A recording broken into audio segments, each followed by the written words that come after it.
Hello বন্ধুরা, চলে এসেছি অনেক দিন পর একটা ব্লগ নিয়ে। তো আমরা চলে গেছিলাম রাজস্থান। এটা হচ্ছে 11 তারিখ। আমরা ডিসেম্বরের 10 তারিখের রাত 2-3টের সময় আমরা ট্রেন থেকে নামি। স্টেশনের কাছাকাছি একটা রুমে আমরা রেস্ট করছিলাম। তো সকাল 8টা-9টা নাগাদ আমরা নেক্সট রুমে শিফট করি। তো দেখতে পাচ্ছ বাস থেকে লাগেজগুলো সব বের হচ্ছিল। তো ফাইনালি আমরা রুমে চলে এসেছিলাম। তো রুমে এসে আমাদের ইনস্ট্রাকশন ছিল তাড়াতাড়ির মধ্যে চটপট ফ্রেশ হয়ে আমরা আবার বেরিয়ে পড়বো যোধপুর সিটিটা ঘুরে দেখার জন্য। তো দেখতে পাচ্ছ আমরা রেডি হয়ে পড়েছি। রেডি হয়ে আমরা জাস্ট ব্রেকফাস্ট করার জন্য চলে এসেছি টেবিলে। তো ব্রেকফাস্ট করে আমরা চলে এসেছিলাম বাসে। দেখতে পাচ্ছ এখনও কেউ আসেনি। মনো আগের রুমে ওর ঘুমটা কমপ্লিট করে নিয়েছে, তাই ওকে এত অ্যাক্টিভ দেখতে পাচ্ছ। ও এখন বাবিয়ার সাথে মজা করছে। আমরা ছিলাম মোটামুটি 21-22 জনের মতো। আমরা একটা ট্রাভেলারদের সাথে গেছিলাম। তো আমরা এখন বেরিয়ে পড়েছি, দেখতে পাচ্ছ। তো রাস্তায় দেখি সব বাড়িগুলো দেখতে সেম। এটা আমার একটু বেশ আশ্চর্য লাগছিল, আর বাড়িগুলো দেখতেও বেশ সুন্দর লাগছিল। একটু অন্যরকম, আমাদের সাইডে এই ধরনের বাড়ি দেখতে পাওয়া যায় না। তো দেখতে পাচ্ছ আমরা প্রায় অনেকটা রাস্তা চলে এসেছিলাম। দেখতে পাচ্ছ দূর থেকে ওই যে দুর্গটা দেখা যাচ্ছে। আমরা ফার্স্ট ভিজিট করেছিলাম মেহরানগড় ফোর্ট। দেখতে পাচ্ছ দূর থেকেই ফোর্টটা খুব ইন্টারেস্টিং লাগছিল। দেখতে ভারী সুন্দর ছিল, বেশ রহস্যময়ী। আর আমরা ইতিহাসের বইয়ে যেরকম দেখেছি ঠিক সেরকম। তো দেখতে পাচ্ছ আমরা এই যে গল্প করতে করতে পৌঁছেই গেছি। তো চলো ভেতরের দিকে নিয়ে যাই। তো এখন আমরা ভেতরের দিকে যাচ্ছিলাম। তো এই যে এটা হচ্ছে শিউলিদি। আমরাই একসাথে ঘুরতে এসেছিলাম। তো দেখতে পাচ্ছ অনেকটা সিঁড়ি বেয়ে আমরা চলে এসেছি উপরে, কিন্তু এখনও পৌঁছাইনি, পৌঁছাতে এখনও দেরি। তো ফাইনালি দেখতে পাচ্ছ যে গেটটার মধ্যে আমরা জাস্ট ঢুকছি। এর পরে ছিল টিকিট কাটার ব্যবস্থা। তো দেখতে পাচ্ছ ওই যে ওইখানে ছিল টিকিট কাউন্টার। তো ওরা যতক্ষণ টিকিট কাটছিল আমরা দেখছিলাম চারিদিকটা তাকিয়ে। তো তাকিয়ে দেখতে গিয়ে ঘাড়ে আমার ব্যথা হয়ে গেছে, এতটাই উঁচু ছিল। টিকিট কাটা হয়ে যাওয়ার পর ফাইনালি আমরা আরও ভেতরের দিকে যাই। তো এখানে খাবার খাওয়ারও ব্যবস্থা ছিল, মানে তোমরা কিছু ব্রেকফাস্ট করতে পারো।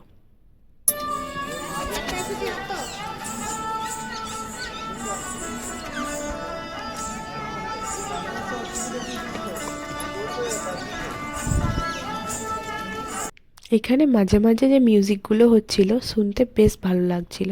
আর আমাকে কেমন লাগছিল একটু জানিও। তো যখনই ভাবছি অনেক ভেতরে চলে এসেছি, তারপরে দেখছি আরও রাস্তা। রাস্তাটা ছিল খুব খাড়াই। তো চলো আর একটু এগিয়ে যাই। এগিয়ে যেতে যেতে চারিদিকটা আমি একটু ক্যাপচার করছিলাম, যাতে ব্লগে দেওয়া যায় বা স্মৃতি হিসেবে রাখা যায়। ফাইনালি আবার একটা মেন দরজার কাছে পৌঁছে যায়। তো দেখতে পাচ্ছ দরজাটা বিশাল বড় ছিল। তো কিছুটা সিঁড়ি বেয়ে উঠে গিয়ে দেখি রাজপ্রাসাদটা। আর রাজপ্রাসাদটা ছিল ভারী সুন্দর। দেখতে পাচ্ছ হাতের কারুকার্যগুলো এত সুন্দর লাগছিল সামনে থেকে দেখতে, জাস্ট ওয়াও। তো দেখতে পাচ্ছ এটা হচ্ছে সেখানের রাজার সমাধি। তো চলো একটু ভেতরের দিকে যাই। এখানে পালকিখানা ছিল, মানে তখনকার দিনের যে পালকিগুলো সেগুলো রাখা ছিল এখানে সাজিয়ে। একটা জায়গাতে এই দিক থেকে বেরিয়ে ওই দিকে যাচ্ছি, ওই দিক থেকে বেরিয়ে এই দিকে যাচ্ছি। তো তো আলাদা আলাদা জায়গায় আলাদা আলাদা ধরনের জিনিসপত্র সব রাখা ছিল। দেখতে পাচ্ছ যেমন তলোয়ার। এটাও একটা পালকি ছিল, কি সুন্দর না পালকিটা। চলো আরও একটু এগিয়ে যাই। তো তারপর এখানে রাখা ছিল পানদানি। এই পাত্রগুলোতে পান রাখা হতো। এটা ছিল রাজার ড্রেস। আর এই যে মূর্তিটা দেখতে পাচ্ছ এটা হচ্ছে গঙ্গোর মাতা।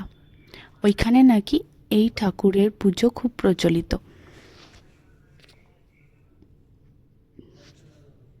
তো চলো চারিদিকটা দেখাতে দেখাতে নিয়ে যাই।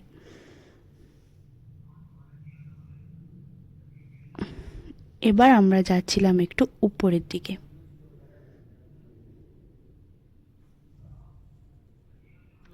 এই যে এত সুন্দর করে সাজিয়ে রাখা আছে দেখতে পাচ্ছ, এইটা বলতে পারো রাজার ব্ল্যাঙ্কেট ছিল।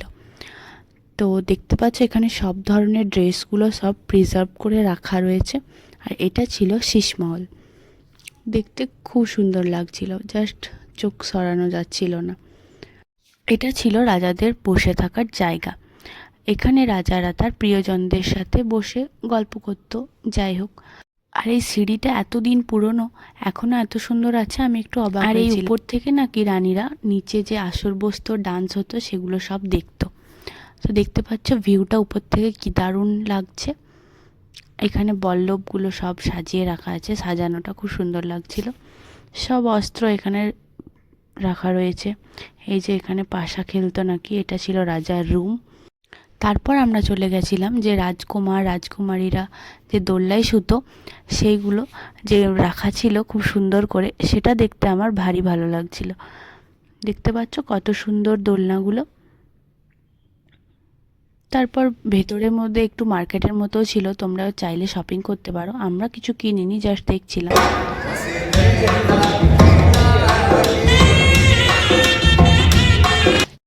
তারপর চলে আসি আমরা আমাদের রুমে এসে আমরা লাঞ্চটা সেরে নিই। তো লাঞ্চ সেরে নিয়ে আমরা আবার বেরিয়ে পড়ি ঘুরতে যাওয়ার জন্য, মানে সাইট সিনগুলো আরও দেখব। তারপর আমরা চলে গেছিলাম উমেদ ভবন মিউজিয়াম। দেখো বাইরেটা কত সুন্দর লাগছিল দেখতে, চারপাশটা বেশ বসে থাকার জন্য খুব সুন্দর।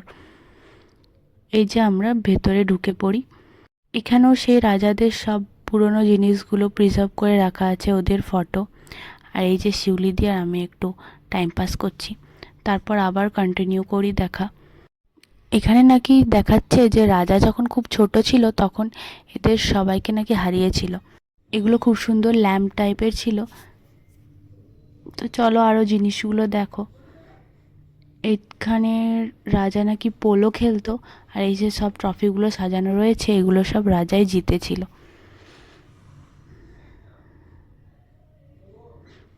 এটা ছিল ডাইনিং টেবিল, খাওয়া দাওয়া করতো। কি সুন্দর লাগছে না রুমটা। ড্রেসিং টেবিল এরিয়া, কি সুন্দর লাগছিল জিনিসগুলো দেখতে। এই প্যালেসটা নাকি রাজা উমেদ সিং বানিয়েছিল। তো এই প্যালেসটা বানিয়েছিল, সেখানে লোকেদের নাকি কাজ ছিল না, তারা যাতে কাজ করতে পারে সেই জন্য। এই প্যালেসটা হয়েছিল প্রায় 15 বছর ধরে, তৈরি হতে সময় লেগেছিল। এই প্যালেস তৈরি হওয়ার 4-5 বছর পর তিনি নাকি মারা যান। এই প্যালেসে তিনি 4 বছর থাকতে পেরেছিলেন। এই প্যালেসটা এখন কিছুটা মিউজিয়াম, কিছুটা হোটেল হিসেবে ব্যবহার করা হয়।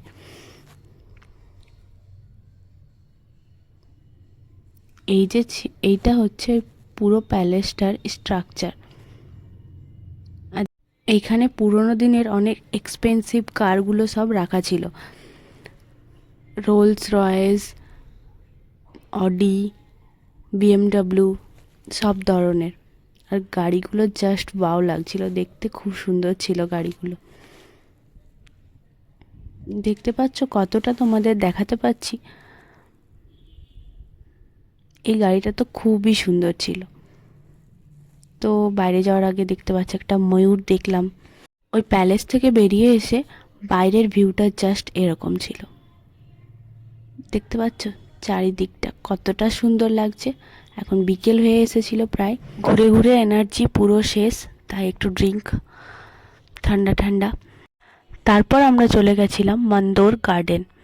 দেখতে পাচ্ছ এখানে টিকিট করছিল ওরা, আর আমরা টিকিট করার পর এখানে ওয়েট করছি ট্রেনের জন্য, যে ট্রেনে করে ঘুরবো, কারণ অনেকটা রাস্তা, এতটা হেঁটে ঘুরতে পারবো না। এই যে শিউলিদি রাজেস্তা আর আমরা এখানে বসে গেছি, মুখোমুখি বসেছিলাম আমরা, যাতে একটু গল্প করতে করতে যাই।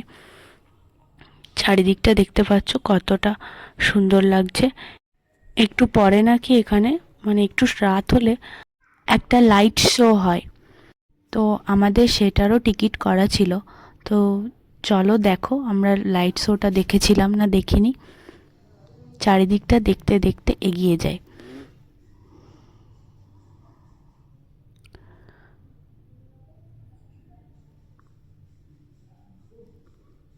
এগুলো কিছু মন্দির ছিল মনে হয়, কিন্তু এগুলো বন্ধ রয়েছে, এগুলোর মধ্যে আমরা যাইনি। এখানে লাইট শোটা হয়। এখানে এরা খুব ভয় করছিল, ভয়েসটা আর মিউট করলাম না। না উল্টে নামতে হয় না, গোটা নোংরা হবে। পাগুলো আপনি করিস না, জ্বর হচ্ছে। না না কিছু হয়নি, কিছু হয়নি, লাগে না, লাগে না, ভয় খেয়ে গেছে। এ উহাকে ধরো, নামছে, লাগে নাই তো। হাতগুলো সামনে জড়ো করো, হাতগুলো জড়ো করো, এবার নেমে যাও। উল্টে হয় না, উল্টে হয় না, নোংরা হবে। নামুক নামুক, উল্টো হয়ে ছেড়ে দাও, নামুক।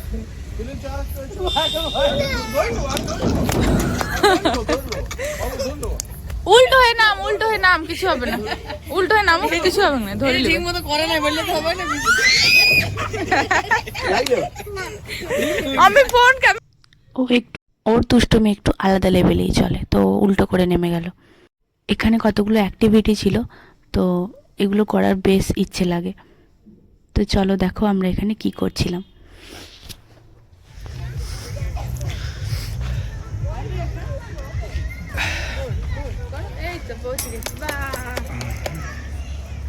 পারবে না, মনো পারবে না, মনো পারবে না, পারবে না, মনে তো বন্ধু আসতে পারবে না, পারবে না, পারবে না, পারবে না।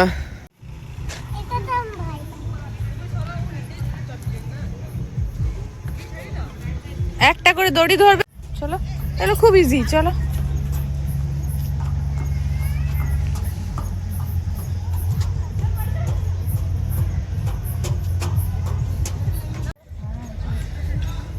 তুমি ছেড়ে দাও।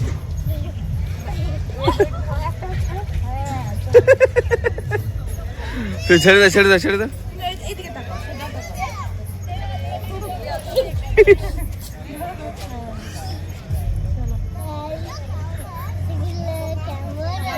পাগুলো এমনি করে ফেলা, পাগুলো এমনি করে ফেলা।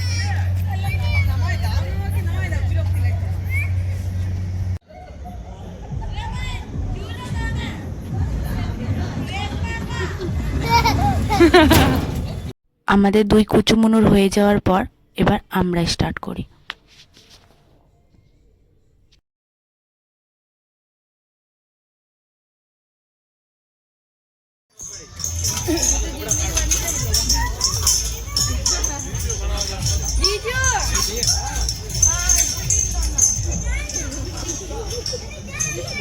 ओ भैया हेलो, ओ भैया आपने 3 का टिकट लिया था। अंकल कितने देना? 20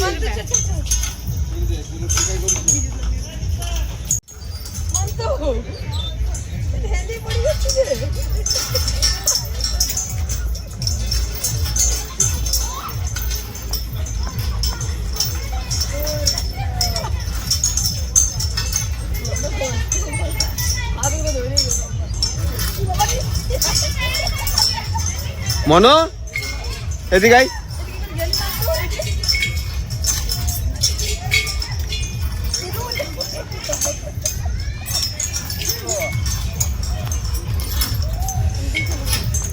তারপর আমরা বেরিয়ে একটু চা খাই। তো এই ব্লগটা এখানে শেষ করছি। ব্লগটা ভালো লাগলে একটা লাইক করে দিও, আর আরও নতুন ব্লগ দেখার জন্য আমার চ্যানেলটাকে সাবস্ক্রাইব করো।